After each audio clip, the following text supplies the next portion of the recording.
Golden State Media Concepts Sci-Fi Podcast. Together we dive into the world of sci-fi and science fiction. From episodes of Star Trek, Star Wars, to The Walking Dead, Resident Evil, all the hot new science fiction movies from the back doors of Marvel or DC. The Golden State Media Concepts Sci-Fi Podcast. You'll never look at science fiction the same way again.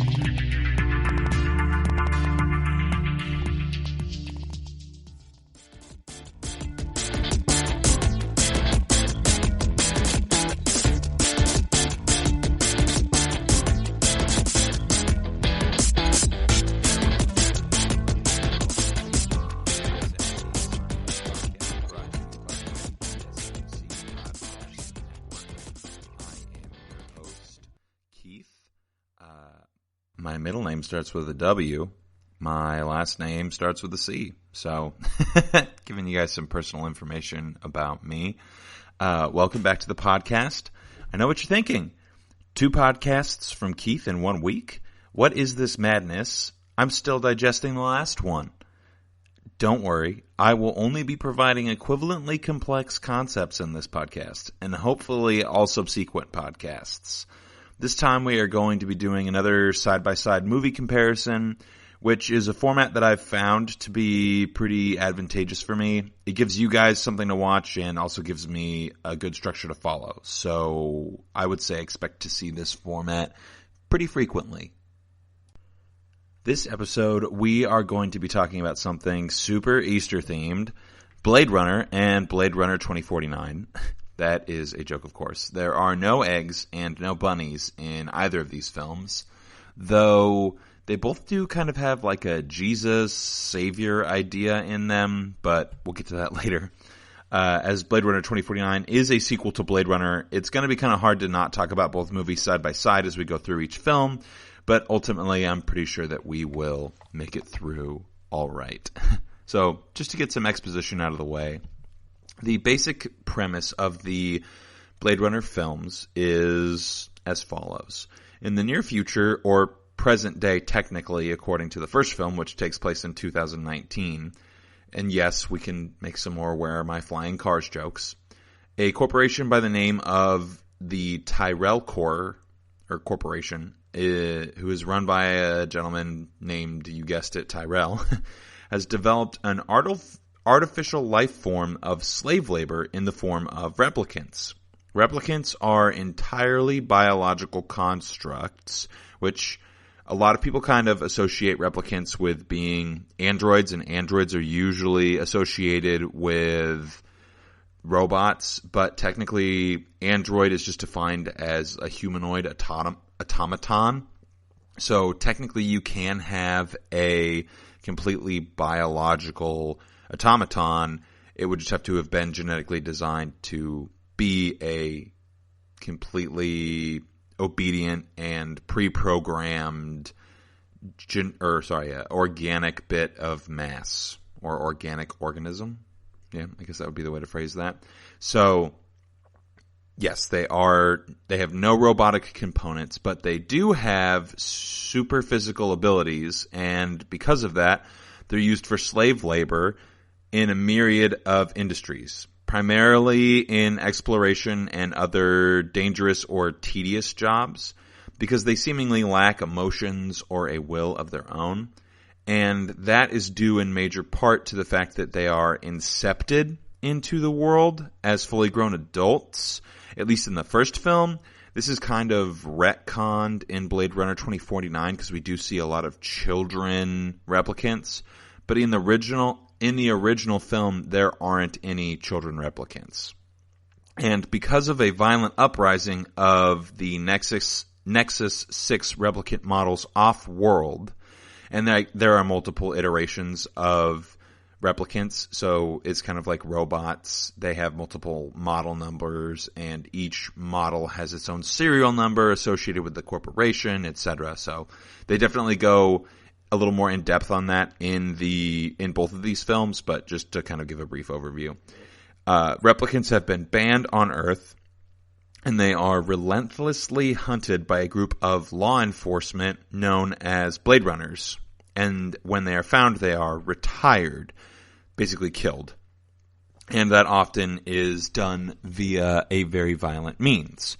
The original film stars Harrison Ford, and it came out in 1982. It's directed by the Ridley Scott, so, the guy who did the Alien franchise is primarily what he's known for. And just a quick note to those of you who haven't seen this film, there was a lot of conflict between Ridley Scott and the production company, and as such, there are 3 different cuts of the original Blade Runner. The theatrical, the director's, and the final cuts. When you're watching the film, if you're watching it for the first time, I really recommend the final cut, as it's the most powerful and true expression of Ridley Scott's intention for the film. The theatrical cut is good, but the director's cut was kind of just a money grab because Ridley Scott didn't have a ton of control over that either. But the final cut is the version that Ridley Scott had total creative control over. And if there's anything you're going to learn about me in the course of this podcast, it's that I think the fewer people you have contributing to the artistic vision of a piece or a concept, the better that piece of media or concept will be. And it's one of the main reasons that you often will hear people say, oh, the book is much better than the movie. The main beef that I have with the theatrical cut is that it includes a ton of narration done by Harrison Ford's character, whose name is Deckard, and he narrates a lot of kind of like the more complex or out there scenes within the film, and I think that really takes away from it, and not only that, but it doesn't feel sincere. It's got this kind of like commercialized film noir theme feel to it, so it feels like you're watching something that was intended to be like one of those classic private investigator movies where the woman walks into the office and the narrator says like, she was a dame, and I feel like it really detracts from the movie. And in addition to that, it really forces a specific interpretation of the film rather than allowing you to draw your own conclusions about the piece. And I think that the ability to draw concrete conclusions out of abstract ideas is part of what makes for good storytelling, or the best storytelling that's going to be available to us as consumers. And it also makes the film suffer from this idea of telling, not showing, which just makes for weaker storytelling overall. If you're a creative writer or you're a creative individual, whenever you're writing for anything, when people go to edit your piece or give you feedback, oftentimes you're going to hear someone say like, well, don't tell me, show me. So don't tell me that your character is hungry. Show me that your character is hungry because your character goes to make food, even though it would otherwise be inconvenient. And so when you show us something rather than tell us something, the way that narration often does, that is, narration often tells us, doesn't show us, it takes away from our ability to draw conclusions about the character, and it makes it harder for us to put ourselves into the character's shoes or to empathize with that character, because it makes them much more specific and idiosyncratic. And generally when you're writing or when you're consuming media, the higher quality writing, higher quality media is going to allow you to empathize more with the main character and kind of put yourself in their shoes in a way that is different or unique from what you would normally do.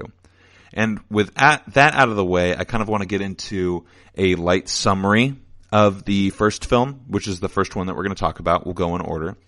The first film, which is just titled Blade Runner, focuses on the story of Deckard, who is the main character played by Harrison Ford, who is hunting down a group of 4 rogue replicants who have come to Earth in an attempt to extend their lifespan, as the original Nexus 6 models, the ones that were banned on Earth first because they were the first ones to commit violence against humanity, they have a built-in 4-year lifespan, so they only live for 4 years. Deckard, at the beginning of the film, is originally retired, as he doesn't seem to love the practice of killing replicants, and they do bring that up later on. It's partially because there's potential for him to accidentally kill a human being because they have not refined the practice of identifying replicants just yet in this film, but that's not necessarily super important. he is forced out of retirement due to his effectiveness as a Blade Runner. The film is based on a book by Philip K. Dick, which is titled Do Androids Dream of Electric Sheep, which I'm pretty sure we're going to discuss in the near future. I need to, read/listen to it on audiobook. If I'm being honest, I'll probably listen to it on audiobook. And I'm sure that I could go on like a really long time about the, critiquing the film. I will quickly sum it up so that we can get into the philosophical ideas within the film, because I feel like that's what gives it more value. But I will give you a quick critique on the film right after this commercial break.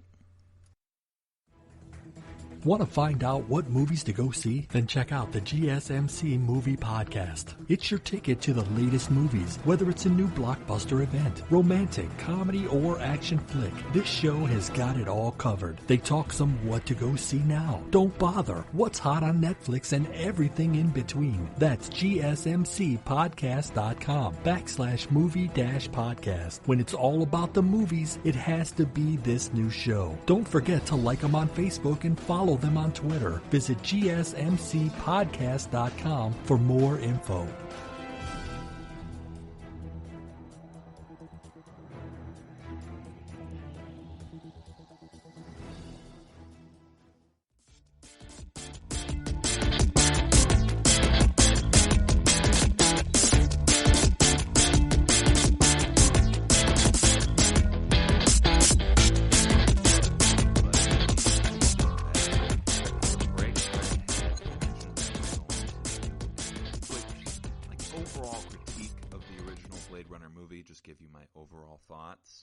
So, to get right into that, I want to say I think that this is really an incredible film. The cinematography in this film is pretty much impeccable.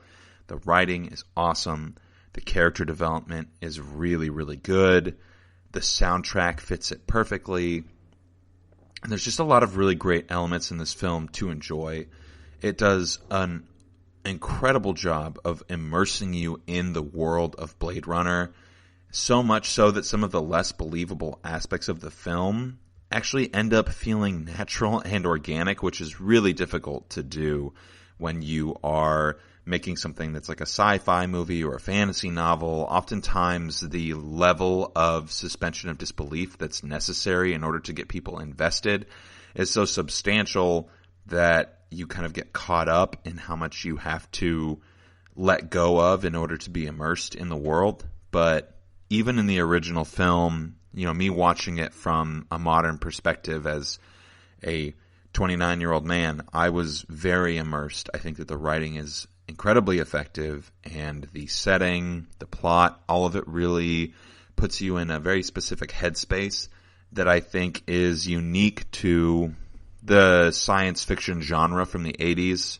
There are a lot of movies that were trying to capitalize on the success of the Star Wars franchise. There's movies like Krull, and there's another really terrible one that I can't think of off the top of my head that were just awful movies that were just trying to jump on that pulp science fiction train. And I think Blade Runner may have originally been intended to be one of those films, but there's a lot of passion in the project, and Ridley Scott is just such a good director that his vision kind of overrules that and makes it so that the world is ultimately really accessible and enjoyable, and you're not going to find yourself thinking like, how did that get there, or why does this work that way? It's just kind of, assimilated into you that this is the way that things work, and that's just a sign of good writing. It's a sign of a passionate production crew, in my opinion. So I'm not saying that the movie doesn't have any hang-ups. There's specifically a scene between Deckard and Rachel, who is the replicant love interest of this movie, that does not age well.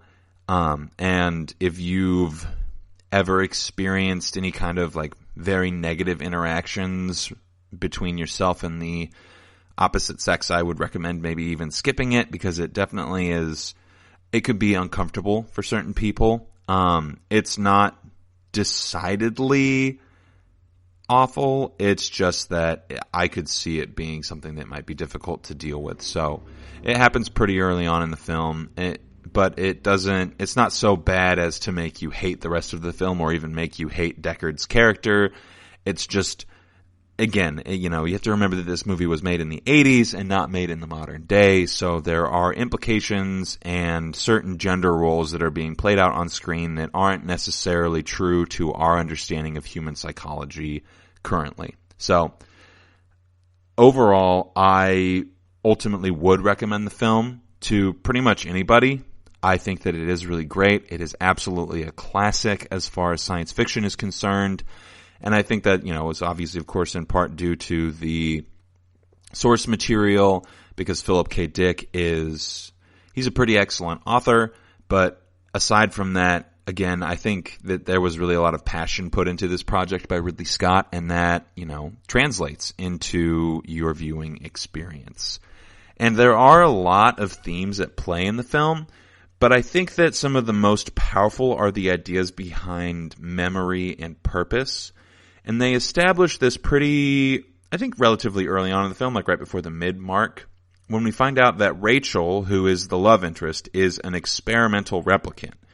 She is the first replicant who has had memories of a childhood implanted in her mind, and it is supposed to solicit more emotional stability, as most replicants are usually identified by their inability to express or develop what we, as a general society, would consider to be human emotional responses to specific stimulus.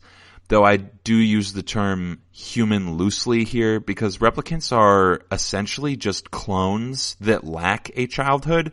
So there's a specific scene where Deckard is interviewing Rachel and using the standard test that they use to try and figure out if someone is a human or a replicant, and it goes differently than Deckard expects it to. And you find out after the test that, Rachel is an experimental replicant with implanted memories, and then you kind of are able to draw the conclusion that because of that, she is able to have a little bit more emotional stability. Now, in the first Blade Runner, I think that primarily because of Rachel, as well as the replicant who gives the ending monologue, I think his name is Batty, which is kind of funny because he is crazy. Ultimately, all of the replicants in this movie are mentally unstable. It is ultimately memory and death that establish both purpose and humanity. And as we've discussed before, especially in the virtual reality episode, the ideas behind memory are really kind of in flux in our current understanding of psychology. In recent studies, people have found that the memory that someone has of a specific situation is generally pretty tainted. So when you go to do an investigation as a police officer or something like that, it's really important that you get to a witness as soon as possible, because the longer you wait, the more that memory becomes tainted by certain biases and certain other events that have occurred in that individual's life. And we as individuals will add things or remove things from a memory in order to make it more palatable to our ego, the upper portion of our brain. I've mentioned Sigmund Freud on this podcast before, as well as a lot of his successors. I don't know if I've mentioned Jacques Lacan, but he is someone who kind of took the work of Sigmund Freud and brought it into the modern age with a better understanding of gender roles, a better understanding of human development, as well as Carl Jung. And the way that this kind of plays out in this film is that, I think I probably should go back just a little bit. So ultimately, between both Blade Runner and Blade Runner 2049, there is this underlying conflict about whether or not replicants should be viewed as just slave labor or if they should be viewed as some form of human being. Because ultimately, the Tyrell Corporation, their motto is more human than you are, or more human than you could believe, or something like that. But basically what they're saying is that this thing that you're using as slave labor is so real that you're not going to believe that it isn't human.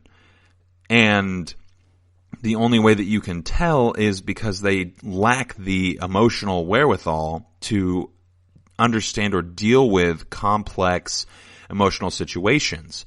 And oftentimes they will use, in these interviews where they're trying to identify a replicant, they'll use metaphors or very vivid imagery in order to attempt to identify an improper emotional response by a replicant versus the proper or expected emotional response by a human being.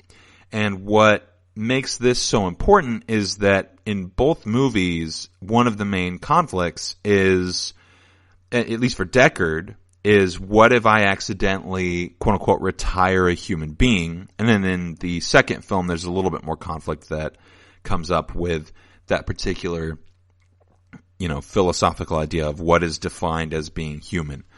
But ultimately, in the first film, the conclusion is kind of drawn that what makes an individual a human being is their ability to access memories and then form or draw conclusions from those memories. But what we see is that despite the fact that replicants have no memory of a childhood or anything like that, except for Rachel, replicants still draw their own conclusions and act in ways that we would ultimately kind of define as human. So we're going to get more into that right after this next commercial break.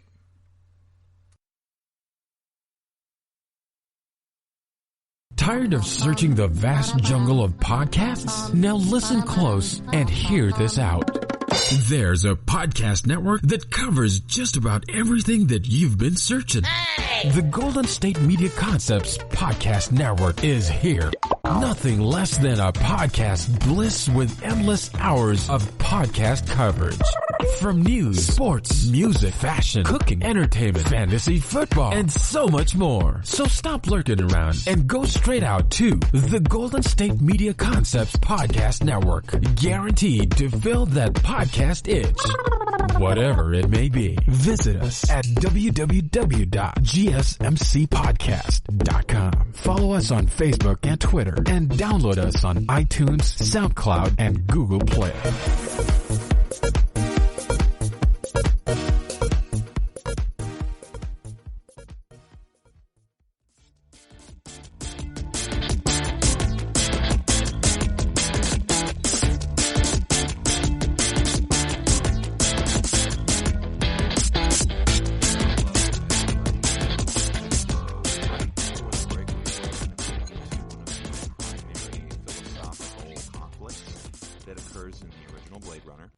I was talking specifically about the idea of memories being the thing that is a defining factor for humanity within an organism.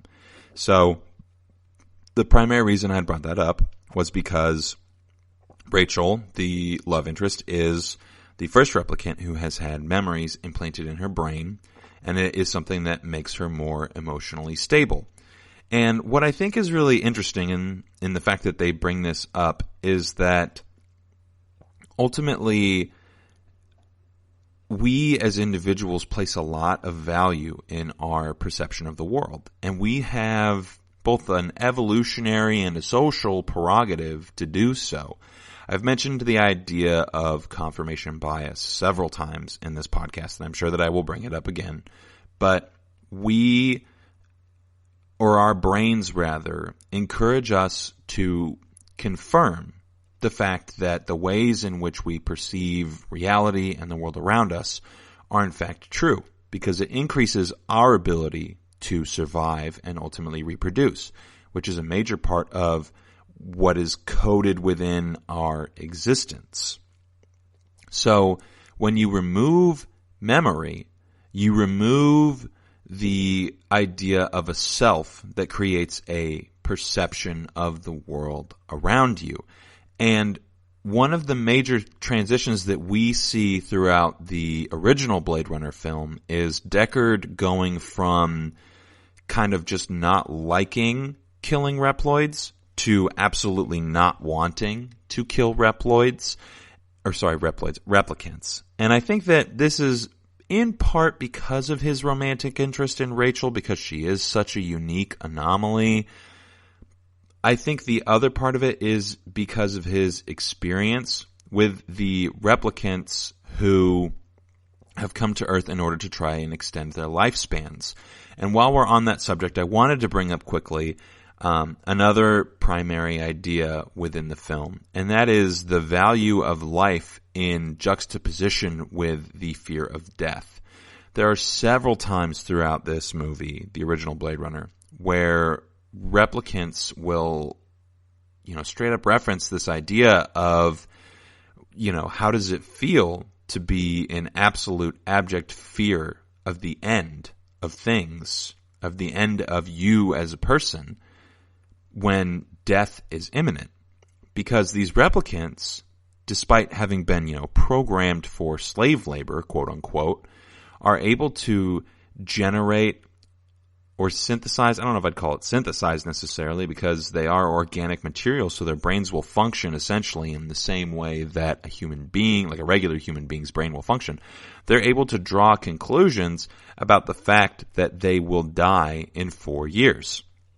And this is, they put this genetic marker, or this, I guess you could call it a fail-safe device, or a termination date. An expiration date is kind of what they compare it to in the film. They put it in there because after that number of years, the programming that replicants have becomes weak enough that the replicants start to act of their own accord rather than act to the will of their masters. And ultimately, replicants were made to fill a void in the economic landscape of this dystopian future and provide free labor so that corporations could reap the benefits of their existence. And part of the reason that humanity is able to stomach the idea of replicants is because it's made pretty clear that they're not human. And that's why they call it retiring a replicant and not murdering a replicant or killing a replicant. Because to kill or murder something implies that it has an agency or a will to live. And the general belief that I think they're trying to portray as part of this dystopian future is that individuals don't place value in the lives of replicants because they don't believe the replicants to be actual human beings. I think ultimately that this is a really telling way to talk about a very difficult subject. Something like, racism would be a good example. It is basically this practice of othering. And I've mentioned this several times in this podcast, this idea of alienation or the alien presence within science fiction. And the primary aliens within Blade Runner are actually the replicants, because they have been othered to a degree where they're no longer human, which I think is interesting when you compare it to other works of science fiction, because it's not as if the replicants have access to specific knowledge or they have access to new technology.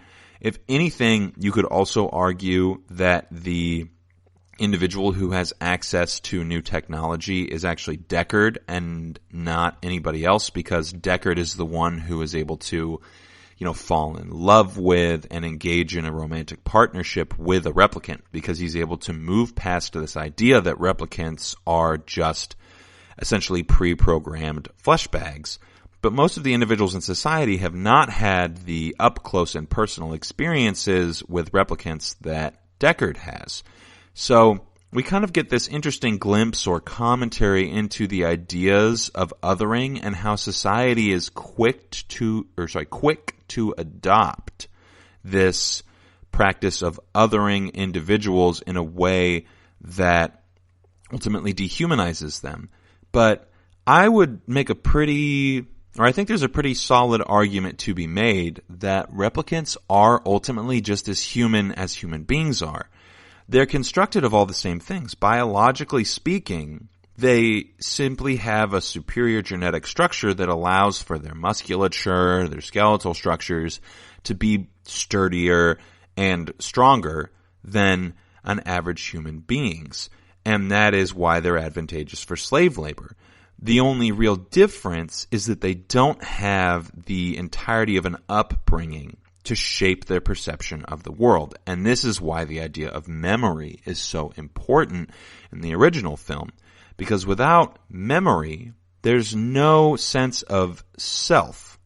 And so part of the reason that expiration date is on these Nexus 6 models is because after 4 years, these organisms have accumulated enough memory to start drawing conclusions about the world around them and then acting on those conclusions. And that's where you get things like emotion. If you look at human development, when you are a child, you experience things in a much more absolute form because you're not tainted by the expectations or the perceptions of experience that are foisted upon us by social interactions or by trauma. You simply feel things in a natural and organic form. Now imagine that childhood development occurring within an organism that has super strength and super strategic prowess because it's been pre-programmed into their genetic structure, and throw it into an adult body. And you can see why it would be pretty easy for these Nexus 6 model replicants to fly off the handle, and why it would necessitate them having an expiration date built into them. And this, the monologue at the end of the original Blade Runner is one of the most famous scenes in it, and it absolutely deserves to be. The replicant kind of shows us that despite the fact that they don't have memories of childhood or anything like that, they have memories of specific instances that ultimately have shown them that they can draw conclusions about the world, and that they are interacting with the world in an organic and human fashion, and it makes them desire to be acknowledged as human, because I ultimately don't think that the genetic material of a replicant varies all that much from the genetic material of a human being, because again, they're completely organic. They're essentially just clones that have been genetically manipulated to be physically and mentally superior to human beings. But that doesn't mean that the instinctual or intrinsic parts of being human have been removed from their personage. So I think that one of the main conclusions you can draw at the end of the first movie is that replicants are much more than what you think they are, and that society's othering or dehumanization of them is ultimately barbaric in the same way that, racism or sexism would be, because it's assigning a specific role to an individual and objectifying them in a way rather than seeing them as being human. And the way in which they do that is by devaluing the interactions of the replicants with the world, saying that, they retire, they don't die. It implies that they don't have anything eternal about them. So I'll touch briefly on this after the commercial break that we're about to take, and then we'll get into Blade Runner 2049.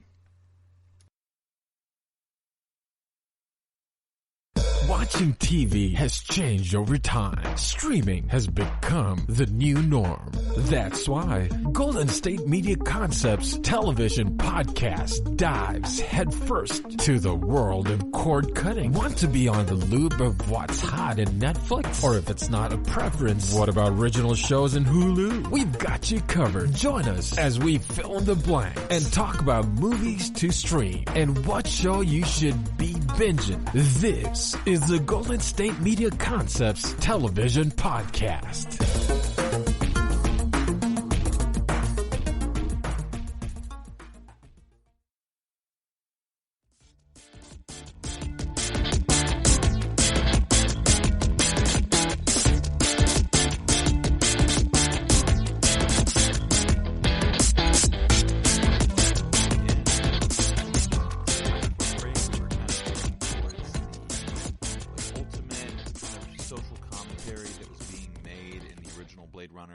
And talking about how we as individuals are so easily manipulated into devaluing the interactions that we have with other individuals, and the commentary, or the way in which that film makes that commentary, is by putting us into the world of Blade Runner and devaluing replicants who are ultimately, in my opinion, arguably just as human as any other human being is, despite the alternative I guess, the alternative creation of their being. And I think that one of the major themes that you see in that film just once is like a biblical idea of creation. This idea that man has like surpassed or become some form of deity in a way because it has made another form of life that it can enslave, that ultimately has some form of humanity to it. That might be a little bit more abstract, but I just mentioned that because they use like a couple Bible verses about creation or about angels in that movie. And also in Blade Runner 2049, which is the next film that we're going to talk about. Blade Runner 2049 came out in 2017. It is directed by Denis Villeneuve and stars Ryan Gosling. I almost said Ryan Reynolds. Both handsome men who have acted in science fiction movies. One is a little bit better of an actor than the other, that being Gosling, of course. It stars Ryan Gosling, and he plays a replicant who is a Blade Runner. It also has Harrison Ford in there. I'm not going to tell you exactly when he comes into play, but he's listed in the cast list, so, you know, it's not really a spoiler that he's in there. The film focuses primarily on a single investigation performed by Ryan Gosling, who again is a Blade Runner. So he is investigating, the movie starts with him going to retire another replicant who's a specific model that has been deemed to be, you know, unstable and no longer fit for service. So he's going to retire this other replicant. And in the process of retiring this other replicant, he stumbles upon some information that is very valuable to not only the new corporation who makes replicants, the Wallace Corporation, but also to the law enforcement agency that he works for. And we follow his journey as he attempts to discover the mystery behind the information that he found at the site of the replicant that he retires at the beginning of the film. This particular film, the movie that I watched last for the last podcast, Arrival, was also directed by Denis Villeneuve. So just like the last film, I'll do a quick critique of the film kind of at the top before we start talking about the more intricate aspects of the film and what it has to say philosophically. The film is pretty good. I feel like it should have been about 45 minutes shorter.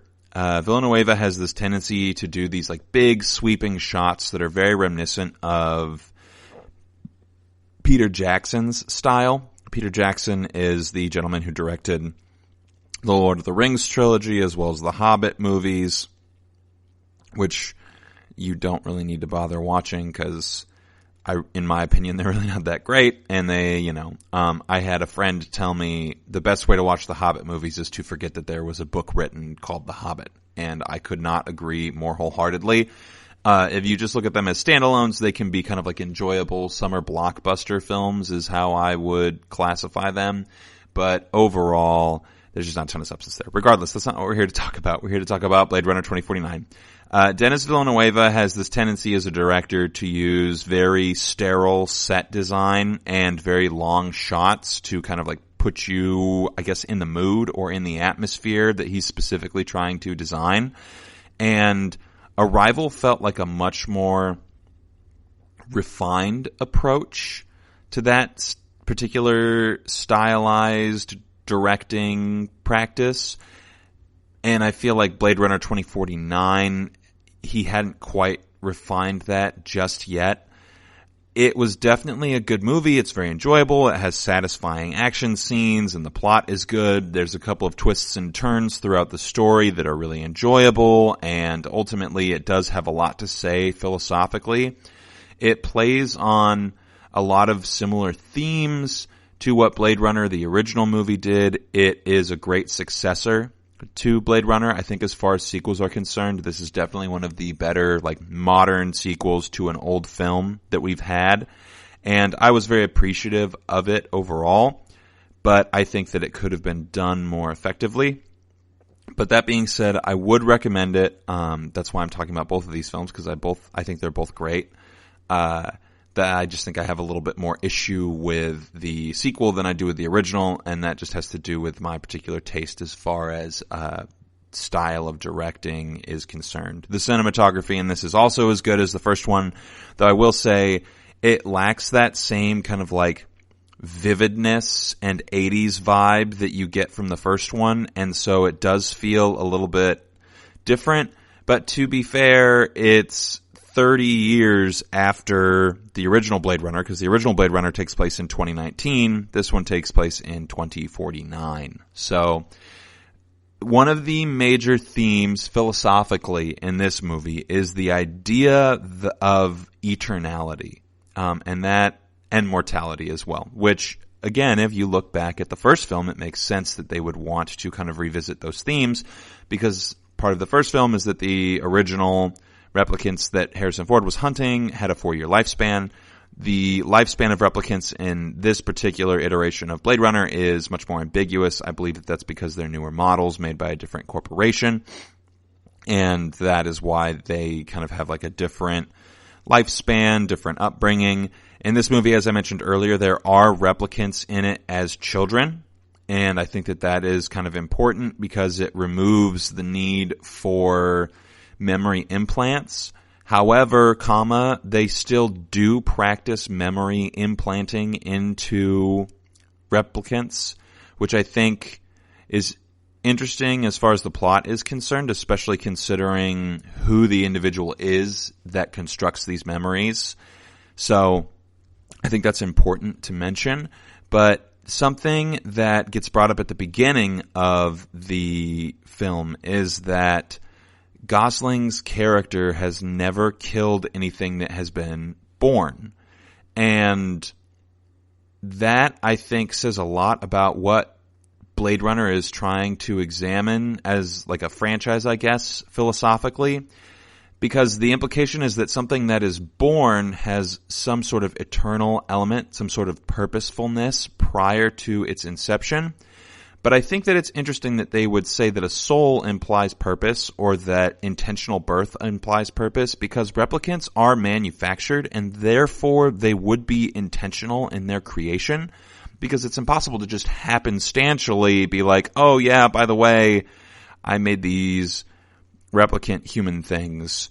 You know, they're manufactured on not an assembly line necessarily, but they're sculpted by the Wallace Corporation into being, and they make specific biblical references. Again, they use the idea of like God making the angels specifically in order to kind of portray that purposefulness. So I think that it's interesting that a replicant, right, because Gosling's character is a replicant draws this conclusion that something with a soul has to, or for something to have a soul, it has to have been born. So in order to have an inner self, there has to be some sort of biological phenomena that occurs within a womb and a biological birth rather than a quote-unquote artificial birth. But again, replicants are made of completely organic and biological material, so it's not as if they're not created in a similar fashion. They're just more purposefully created. So I think that it's interesting that there is this dichotomy between the purpose of, the natural process of birth, because that's ultimately incredibly happenstantial, because it's just randomized DNA strands coming together as, an egg is fertilized. But we will get into that really quickly and continue to examine the philosophical ideas in this movie right after this next commercial break.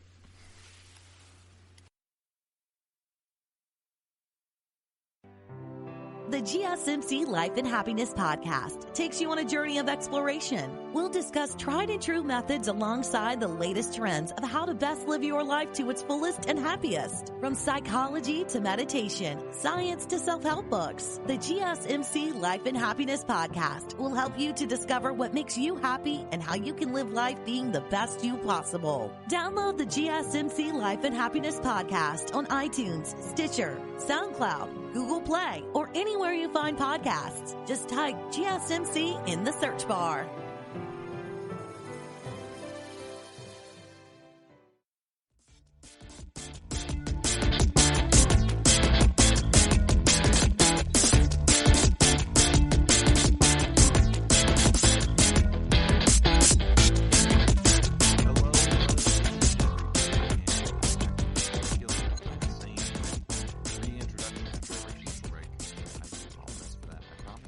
copy-pasted. It really is legitimately me saying welcome back. So, right before the break, we had touched briefly on this idea that the thing that makes something human is ultimately a soul, and that a soul is the result of a natural or, I guess, organic birth. Though they do mention the idea of C-sections, and I wonder if I don't think they're trying to make any implications there as to whether or not if an organism was cesareaned from its mother, whether or not it is like human. So I don't think that that's a statement it's trying to make. But ultimately, one of the biggest themes at play in this particular movie is this idea of what makes it okay to enslave the replicants in the first place.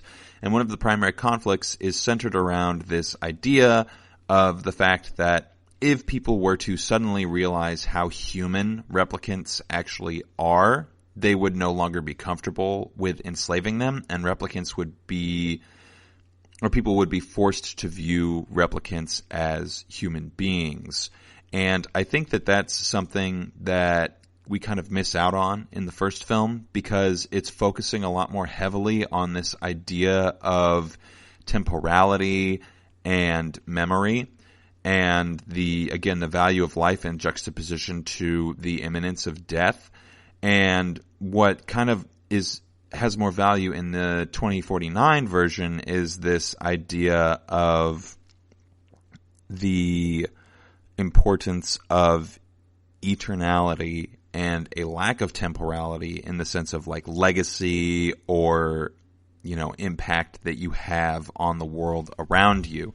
In fact, at some point later on in the film, there are replicants that make that point to Gosling's character, and they say, it would be better to have had purpose by dying for something than it would have been to just be a slave to your creator, quote unquote. Which actually, in saying that out loud, brings up an interesting thought, because I think that, Jared Leto is in this film and he plays Wallace. Wallace makes a very strong biblical reference to this idea that he has created angels, and that these angels need to evolve into their own organisms, and we as humanity need to acknowledge the fact that we've created something new that has its own form of sentience, and that we've therefore surpassed the level of humanity and entered into the realm of the divine.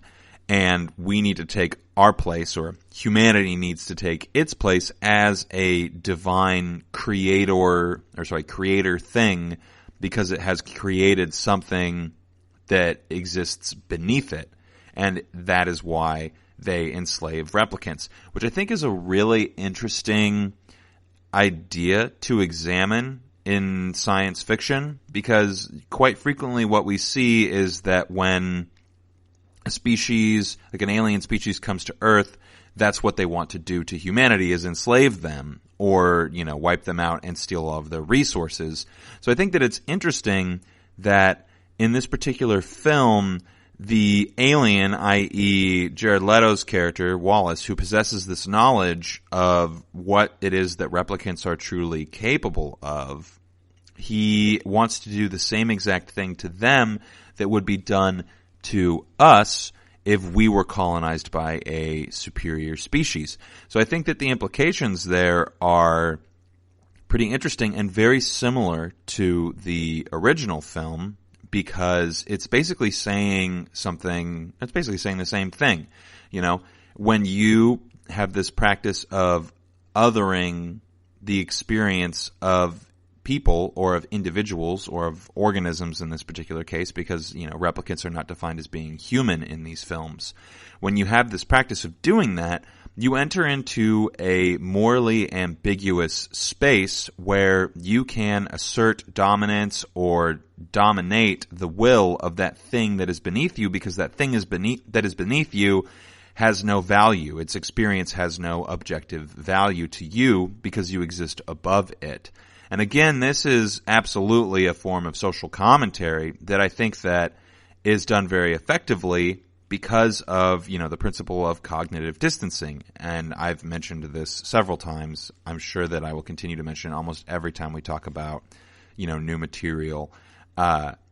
this film does a really good job of creating a suspension of disbelief that is sincere, and then having us turn around and take a look at our understanding of society as it is currently. And something else that I wanted to touch on, just because we've talked about virtual reality before, and I mentioned it at the top of the podcast, is this idea of the fact that memory is such an important factor in what makes something human, or what gives something a soul or a purpose. Because memory is, it's just a series of electrical signals that exist within the brain that we can kind of access via our own volition. Kind of not. It depends on your understanding, your beliefs in psychology as to whether or not we access memory, or memory is kind of forced on us based off of external stimulus. But that's neither here nor there. The bigger point here is that memory plays a super important role in both of these films. And I think that it's really interesting that something that is as convoluted as our idea of what memories are is so pivotal to our understanding of the world in Blade Runner, because there's this dichotomy in Blade Runner 2049 between a memory that is real and a memory that is fake.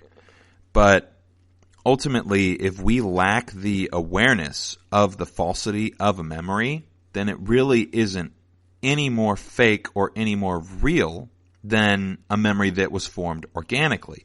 And what I think makes that interesting is that our brain subconsciously manipulates memory to be favorable in specific ways for us as individuals. So our idea of memory is not true to actual memory. Things that you remember didn't occur in the way that you believe them to have occurred. They occurred in often drastically different ways, but we interpret those memories through the lens of our ego or our adulthood or our socialization with the world or even our own traumas. So when we are, forced to ask the question of, what if this memory is fake? Well, ultimately, in a way, all memory is fake because it is intrinsically tied to this thing, the self, and the self is something that we don't have active interaction with. We have to practice mindfulness of the self in order to look at memory objectively. And so I think it's very interesting that they play on this idea of memory being real or false in both films in order to establish whether something is human or not, because human memory is an incredibly flawed thing. So a false memory is just as real as one that was naturally formed. So I think that when you look at that critically, it kind of forces us to draw a conclusion about us as individuals and say, how much of what I know to be true is actually true? How much of this memory is really real? And if it ultimately isn't all that real, then, who is in control of fabricating it? And I think the answer ultimately to that is yourself. So we're going to take one more quick commercial break, and when we come back, I'm just going to kind of briefly go over the last little tidbits, some ending thoughts on these two films. So we'll be right back.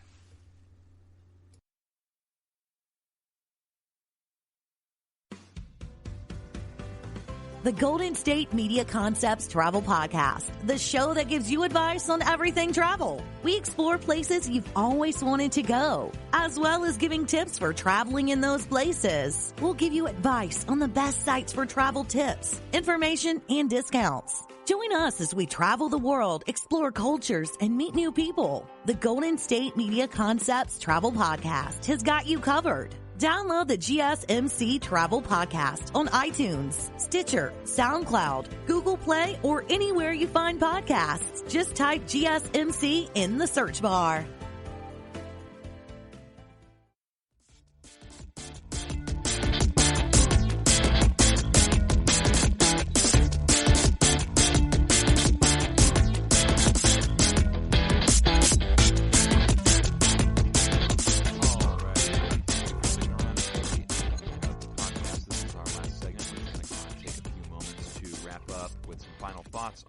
Films. Right before the break, I had kind of mentioned this idea that our perception of memory is based off of a filter that's created by the subconscious interactions of our cognitive brains with our non-cognitive selves, and that our perception of the world, our ideas of purpose, our ideas of memory are all shaped ultimately by something that we have little to no interaction with, and how that had to do with the definition of humanity within the Blade Runner series, both Blade Runner the original film and Blade Runner 2049. I think that ultimately when we're looking at these two films, the biggest conclusion that we can draw as individuals, or that we should draw as individuals, in my opinion, is that a lot of what makes humanity human is ultimately kind of accidental in a way, and that is really beautiful. Because, I had mentioned earlier this idea that, when a human being is conceived in utero, it can be a purposeful interaction between two individuals, but there's little to no control on their part as to whether or not that interaction is successful at forming new life. So the very beginnings of human life in itself are happenstantial to a number of things that we have little to no control over. And then, as we develop, it's not as if we choose to whom we are born, or choose who raises us, or choose who we interact with when we're that young. So there are a bunch of other external factors that we have no agency over. And then as we get older, we develop this self. And the self is a conglomeration of experiences that we have had as children that becomes its own entity and is shaped by subconscious interactions that we have with the world. And as it becomes its own entity and develops, we lose contact with it because there is another form of self that we actually perceive, and that is our perception of ourself, not our actual selves. And so we end up with this dichotomous relationship between this idea of, like, potentially some people might call it a soul, but it's this non-concrete abstract version of us as individuals that interacts with this concrete perception that we have of ourselves, at least in juxtaposition to the world around us and other individuals around us. What comes to mind when I'm talking about this is the statement, I am not who you think I am, and I am not who I think I am who I think you think I am. So that sounds like a really convoluted way to basically say that our perception of ourself is based off of the social influences of other people. So if someone thinks something of you, then you think that of yourself. And this is partially because of the way that human beings develop psychologically. But again, it's something that we ultimately don't have a ton of control over, because we have zero control over the perceptions of others in our lives. And so when you're looking at these films, and I know that it might seem like we're kind of out in the weeds on this particular thing, but I really think that it's important to be mindful of what these films are saying about the self and about individuals and about what makes somebody human. And I do think that both of these films are playing on these ideas, and there is a presence of that philosophical idea that what makes us human is happenstantial and ultimately inconsequential, because what makes us human is something that we have no agency over. In the same way that what would make a replicant human, they have no agency over, because they're brought into the world not of their own volition. They form memories not of their own volition, and they form emotional responses to stimulus not of their own volition. Biologically, they are identical to human beings, but because of an arbitrary delineation between an organic birth and a synthetic birth, the human race in the Blade Runner universe is able to justify the enslavement of replicants. And as you get towards the end of the film, I'm not going to give anything away, but there is this idea that a lot of replicants desire to be viewed as human. And in an interesting way, I think that is making a similar statement to the convoluted statement I made earlier of I'm not who I think I am not who you think I am who you think or who I think you think I am.